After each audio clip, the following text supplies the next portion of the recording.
Attack on Titan has a lot of things that make it great. It's one of the anime that literally no one dislikes. If you do, you're just a hater, bro. Out of the many things that make this anime great, this video will talk about how mystery makes us, the viewers, engage with this beautiful anime. Oh, and please like the video.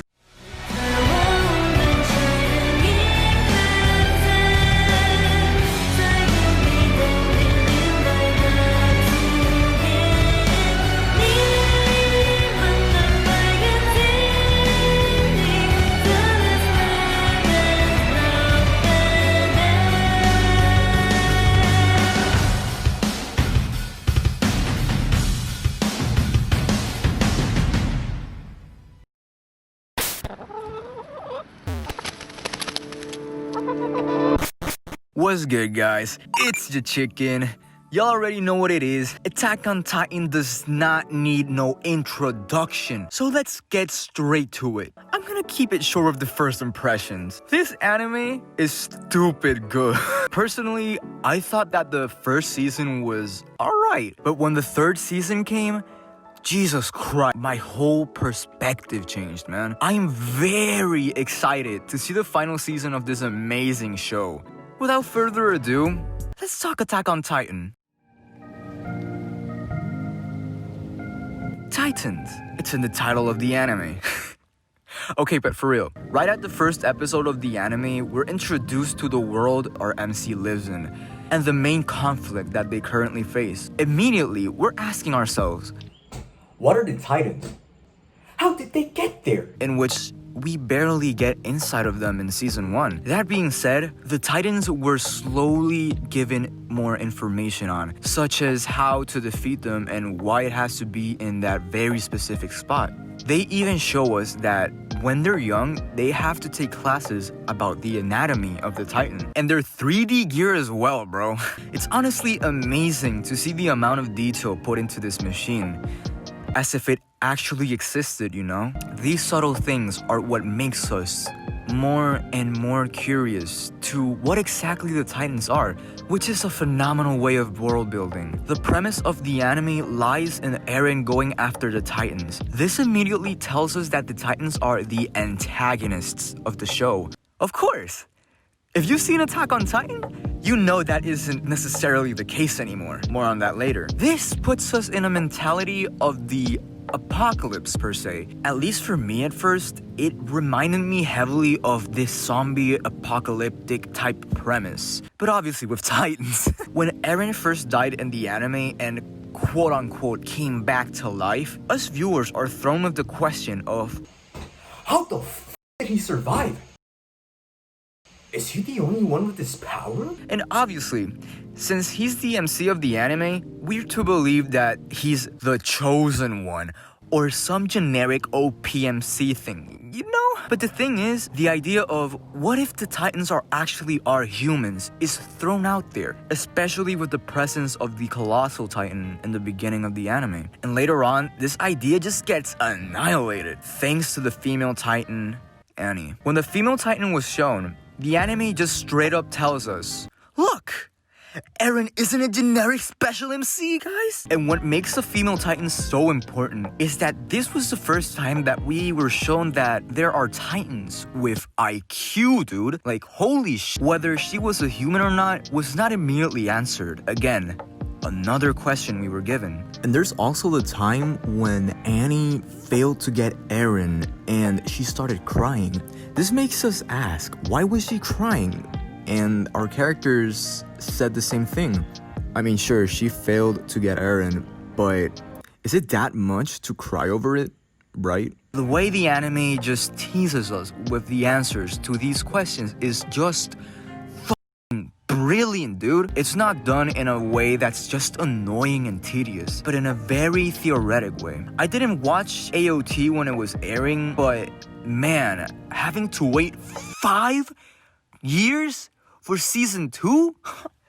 That's just cruel, man. Anyways, after the female Titan was caught and the stuff with season 1 ended, we are left salty as fuck with a cliffhanger. I'm not very versed in the Attack on Titan fandom, But I'm sure that a lot of people were theorizing what the Titans actually are and what in the actual is in that damn basement. The Antagonists. This is something that could be a video on its own. Like, holy shit. The antagonists of this anime are just straight up brilliant. There's so many good things to be said about this. As I mentioned earlier, the Titans were immediately given this image of bad guy alert, bad guy alert. I mean, with how they look and all too. They're gigantic fetuses that eat humans, bro. As I mentioned before, the Titans generally have no intelligence, but the big brain ones? I already talked about the female Titan, but let's get into these men. The Armored Titan and the Colossal Titan. One of, if not the best reveal in anime history. The scene when they were revealed could not have been any more perfect, dude. The music, the atmosphere, the tension. This shit is exactly why I love anime. Just the way that the enemy was infiltrating the main cast all along. How they started to think if it were possible to change the outcome of things. These characters are excellently written, man. Both the Colossal and Armored Titan want what's best for the world. And as far as we know, we just have a few pieces of the entire puzzle. It's honestly so amazing how they both just blended perfectly with the scouts. Eren and the others, including us, were completely convinced that they were trying to eradicate Titans. Also, it's crazy to think that the cause of Eren's motivation was caused by these people. We know that the Colossal Titan, Bertholdt, destroyed the wall that day, and that the Smiling Titan that actually killed Eren's mom was revealed to be a shifter as well. All of these connections that have to do with Eren is just stupid. Which makes us question, what exactly is Eren and what does he have to do with all of these Titans? Now, this man right here. Unfortunately, we don't know that much of him, but what we do know is pretty crazy. It was revealed in the anime that the Beast Titan is related to Eren. The way that the Beast Titan and Eren are related is because they have the same father, but not mother. Which makes us ask again, what kind of person is the Beast Titan really? And why do all the Special Titans want Eren?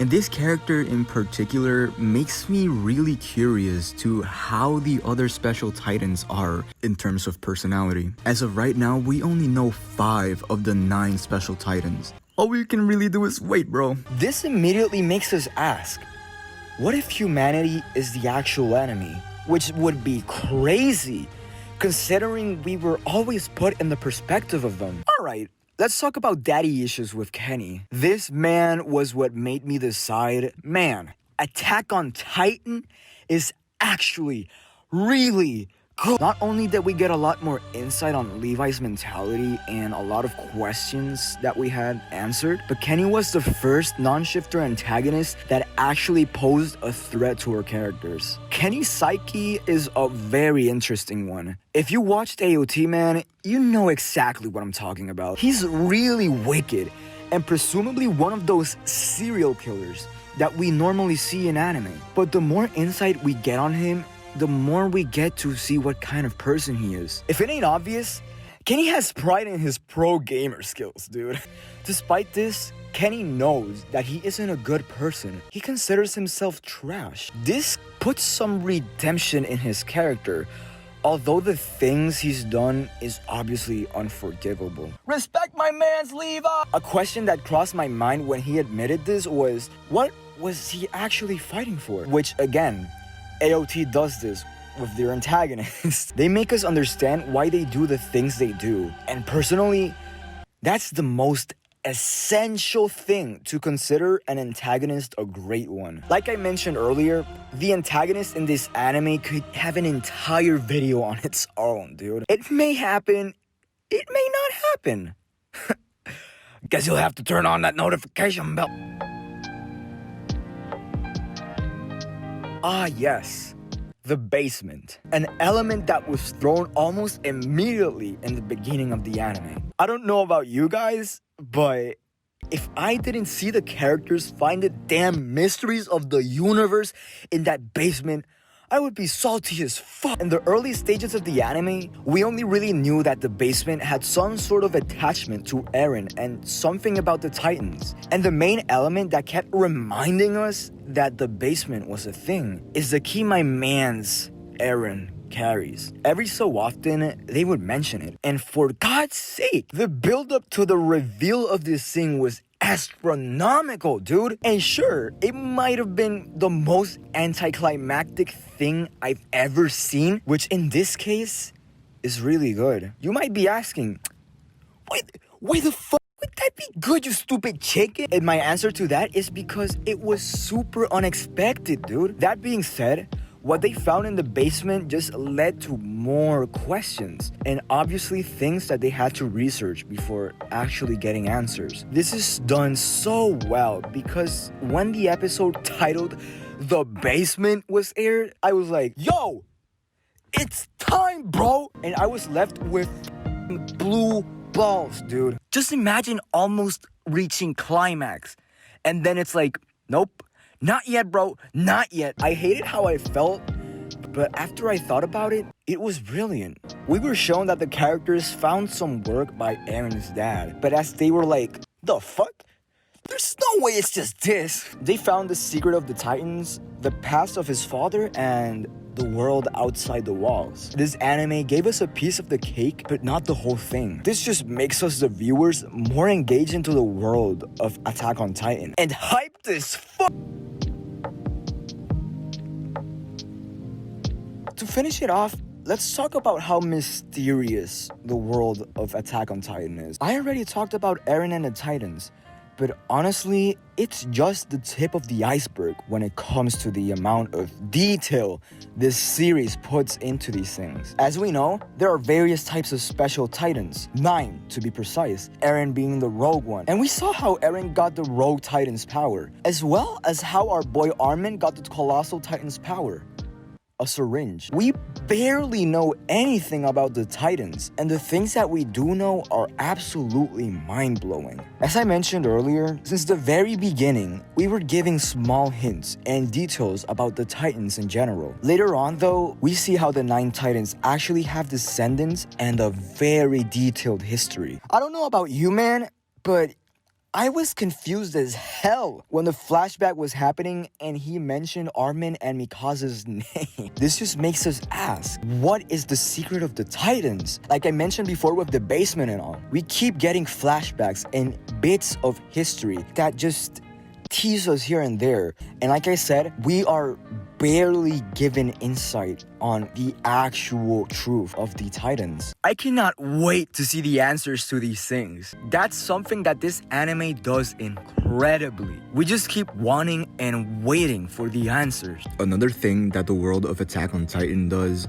give us information on is the walls. We see how in the beginning of the anime our characters grow up in this wall and we start gaining information on how and why the walls were built and the culture that was manifested within the walls. Later on, we can see that the outside world and the walls are completely different in terms of knowledge. This anime is one that has a reason for everything. And bro, it's honestly so amazing how it just keeps getting better and better. Mystery in this anime is one of the many things that makes us engaged with this series. Alright. My hype for Attack on Titan has been somewhat satisfied. Like I mentioned earlier, I'll probably want to make another video when the final season actually ends. Although, I think that there will be a final movie to conclude everything. If you guys enjoyed the video, you already know, give it a like, please. And thank you for watching. I'm trying to rep Attack on Titan right now. No? Anyways, I am super hyped to watch the final season.